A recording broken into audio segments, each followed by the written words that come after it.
Well, they definitely weren't the first ones at the party, but Volkswagen have certainly arrived, and I think in a bit of style. This is their first electric car for Australia. It's called the ID.4. What you're looking at is around about a medium-sized SUV. So something like a Volkswagen Tiguan, except this is fully electric. So if you're looking to buy a family car that's electric, maybe next year or in the next 10 years, this could be something that you are looking at. Full pricing and specifications have not been revealed yet. This is in fact a UK specification car. So it is right-hand drive, and we are able to get a drive of it today, but not on public roads. We've got a closed circuit here just to get a first taste of what this ID.4 is like. And with that in mind, let's have a closer look. The Volkswagen ID.4 is not on sale in Australia as yet. Expect it to land in showrooms and driveways around the country by the end of 2023. It will be joined by a sportier ID.5 variant and a smaller ID.3 hatch, which will land sometime in 2024. Full pricing and specifications have not been released as yet, but we are expecting the range to start from around $60,000 before on-road costs. That means this ID.4 will go toe-to-toe with key competitors from the likes of Polestar, Tesla, Kia and Hyundai. We've got two examples of ID.4 here, which are in fact production models brought in from the United Kingdom. They're not perfect demonstrations of what we will eventually get in Australia, but they are quite close. And we can't drive these vehicles on Australian roads either. They have been imported for evaluation and training purposes only. But we can have a good look at the interior and give them a drive around a short closed circuit. So while this won't be a thorough and final review of the ID.4, it is a good opportunity to see what Volkswagen's first electric car in Australia will bring to the table. The Volkswagen ID.4 is classed as a medium-sized SUV, around 4.5 metres long and 1.6 metres high. There is room for 5 passengers on board, and the boot measures in at 543 litres. The white vehicle is an entry-level variant, which is known as Pure. It has a 125 kilowatt and 310 newton meter electric motor, which turns the rear wheels and is powered by a 55 kilowatt hour battery. Claimed range is 345 kilometers according to the WLTP cycle. The more expensive Pro variant, which is the blue one, has sportier electric seats and a bigger infotainment display inside, along with more technology and a more powerful motor. That's 150 kilowatts and the same 310 newton meters. The battery is bigger as well. It's 82 kilowatt hours, and the claimed range for this Pro variant is 522 kilometers. Here's the interior of the ID.4, and as you can see, it's very different to other Volkswagen vehicles. Don't forget, this is a pure electric car. So we've got that big flat floor, we've got this cool, kind of interesting center console setup here, but there are some things you'll notice similar from other vehicles as well. The infotainment display, you've got these controls down the bottom here, which do polarize people to a degree. I think you can get used to using them, but they also can be a little bit fiddly. You would have seen those on things like Volkswagen Golfs and that sort of thing as well. But things you haven't seen though, things like this gear shifter here, which is mounted up on the steering column next to the digital instrument cluster. It works pretty well. I've only used it a few times obviously on this short drive so far, but it's a little bit different and interesting. And you've also got a few functions up here in front of you. Not a whole lot going on there. It's a little bit minimalist, I suppose, overall. But this is a comfortable car, and they've got some cool attention to detail going on here. You've got a wireless charging pad there, 2 USB-C power outlets. And check this out. If you want to move your cup holders from here, you can pick that thing out. You can move these things up there instead if you'd like. It's a pretty cool thing. And also you can drop that in there for a little bit of personalization. It's very comfortable and it's a bit modern. I do like what they've done here.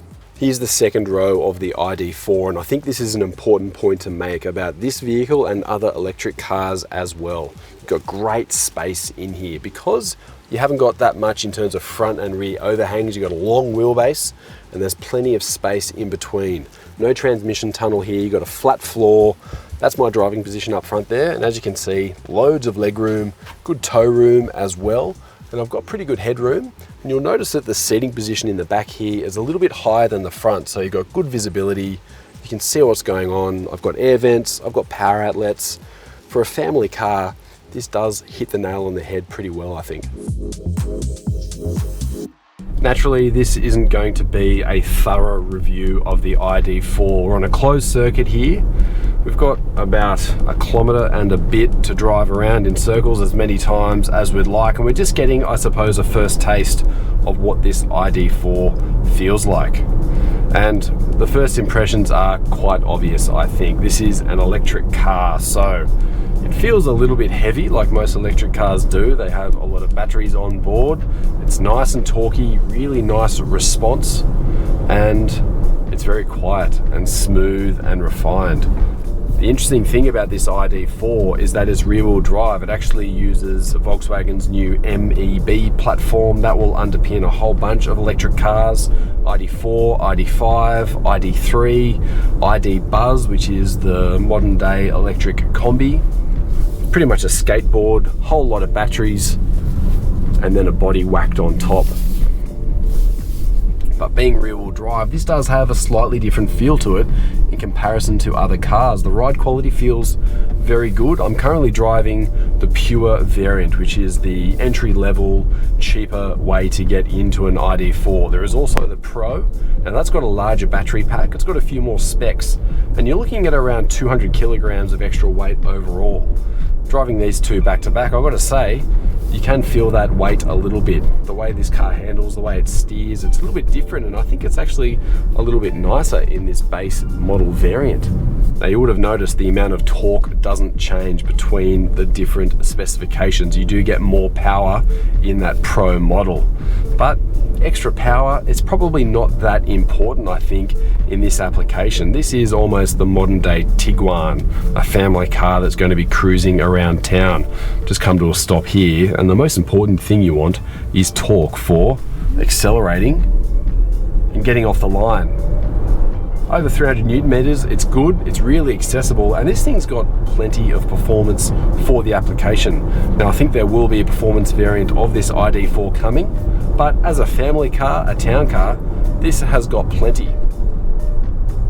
There is regenerative braking. Obviously, you can access a little bit more by using this funky gear shifter up here next to the digital cluster in front of you. Now that's not fully one pedal braking, but it does bring a little bit more in there.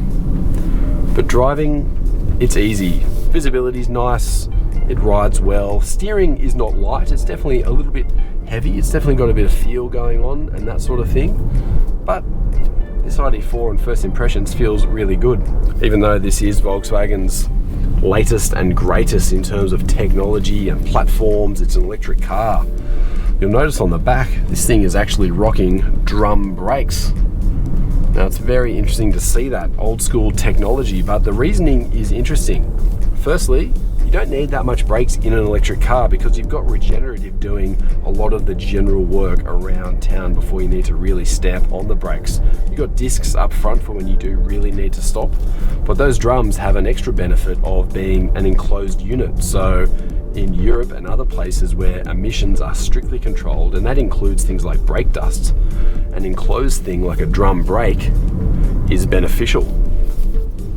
So you never know, we might see the triumphant return of drum brakes on new cars once again, just when we think we got rid of them.